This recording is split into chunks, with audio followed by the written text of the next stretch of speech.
मेरे प्यारे दोस्तों, आज आपके लिए कुछ अच्छे विचार लेकर आया हूँ जो आपके जीवन में बहुत काम आएंगे। थोड़ा समय निकालकर इसे पूरा जरूर सुने। बच्चे जनना कठिन काम अवश्य है, परंतु मनुष्य को मनुष्यता सिखाना उससे भी कठिन है। काश बनाने वाले ने थोड़ी सी होशियारी और दिखाई होती, इंसान थोड़े कम और इंसानियत ज़्यादा बनाई होती। भूख सारी मर्यादाएं तोड़ देती है और गुरूर सारी इंसानियत। धन आते ही सुख मिलेगा, इसकी कोई गारंटी नहीं है, किंतु इंसानियत आते ही जीवन सुखमय बनेगा, इसमें कोई संदेह नहीं है। कोई मनुष्य मानवता से बड़ा नहीं होता। मनुष्य का जन्म तो सहज होता है, पर मनुष्यता उससे भी कठिन प्रयत्न से प्राप्त होती है। जहाँ आकर हमारे स्वार्थ का अंत हो जाया करता है, वहीं से हमारी इंसानियत और मानवता शुरू होती है। मनुष्यता का एक पक्ष वह भी है जहाँ वर्ण, धर्म और देश को भुलाकर मनुष्य मनुष्य के लिए प्यार करता है। किसी भी आत्मा को हमारी वजह से दुख न पहुँचे, यही मानवता है। अपनी ज़रूरतों को भुलाकर दूसरों की छोटी से छोटी ज़रूरतों का ध्यान रखे, उससे बड़ी कोई इंसानियत नहीं है। मनुष्यता का नाश करके कोई धर्म जीवित नहीं रह सकता। जिस मनुष्य को अपने मनुष्यत्व पर भान है, वह ईश्वर के सिवा किसी से नहीं डरता। कोई भी कार्य करने से पहले उसके परिणाम पर जरूर विचार कर लीजिए। माली प्रतिदिन पौधों को पानी देते हैं, मगर फल सिर्फ मौसम में ही आते हैं। इसलिए जीवन में धैर्य रखें और कर्म करते रहें। प्रत्येक चीज़ अपने समय पर होगी, परिणाम समय पर जरूर मिलेगा। हमारी कमाई हुई संपत्ति का बंटवारा कोई भी कर सकता है, लेकिन हमारे कर्मों का बंटवारा कोई नहीं कर सकता। हमारे द्वारा किए हुए कर्मों का फल हमें ही मिलेगा। परिणाम में पलटने का धर्म है, वे आपकी चिंता के बगैर ही अपने आप पलट जाएंगे।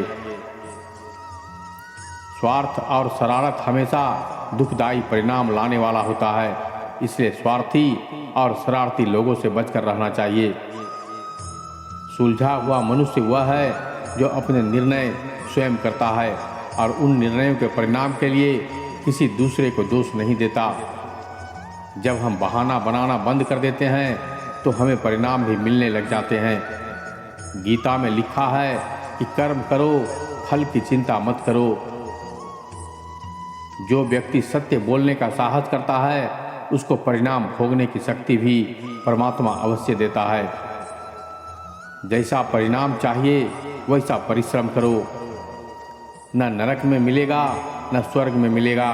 धरती पर है जो बोया वो धरती पर ही मिलेगा। आपकी परिस्थिति कैसी है, आप उसमें कैसे कार्य करते हैं, यह मायने नहीं रखता। आपके परिणाम कैसे हैं, यह मायने रखता है। बिना फल वाले सूखे पेड़ पर कभी कोई पत्थर नहीं मारता। पत्थर तो लोग उसी पेड़ पर मारते हैं जो फलों से लदा होता है। क्या बोलना चाहिए यह ज्ञान है, और कब बोलना चाहिए यह बुद्धिमता है। पुराण सुनने के बाद, शमशान से लौटने के पश्चात तथा मैथुन करने के उपरांत जो बुद्धि जागृत होती है, यदि वह सदा बनी रहे तो कौन मुक्त नहीं कर सकता। आपकी बुद्धि भी आपका गुरु है।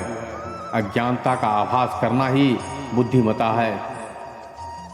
कमाल है ना, किस्मत सखी नहीं फिर भी रूठ जाती है। बुद्धि लोहा नहीं फिर भी जंग लग जाता है। आत्मसम्मान शरीर नहीं फिर भी घायल हो जाता है, और इंसान मौसम नहीं फिर भी बदल जाता है। यह मनुष्य सचमुच बुद्धिमान है जो क्रोध की हालत में भी बुरी बात मुंह से नहीं निकालता। जो दूसरों को जानता है वो शिक्षित है, किंतु जो स्वयं को पहचानता है वह बुद्धिमान है। जिनकी बुद्धि विपरीत अर्थों को ग्रहण करने वाली है, उन्हें विपत्तियां सुलभ रहती है। जल से शरीर, सत्य से मन, विद्या और तप से आत्मा तथा ज्ञान से बुद्धि शुद्ध होती है। बुद्धि की शुद्धि के लिए भगवान की भक्ति से बढ़कर कोई भी साधन आज तक अनुभव में नहीं आया है। बुद्धिमान की बुद्धि के सम्मुख संसार में कुछ भी असाध्य नहीं है। बुद्धि से ही सहस्सीन चाणक्य ने सहस्त्र नंद वंश को नाश कर दिया।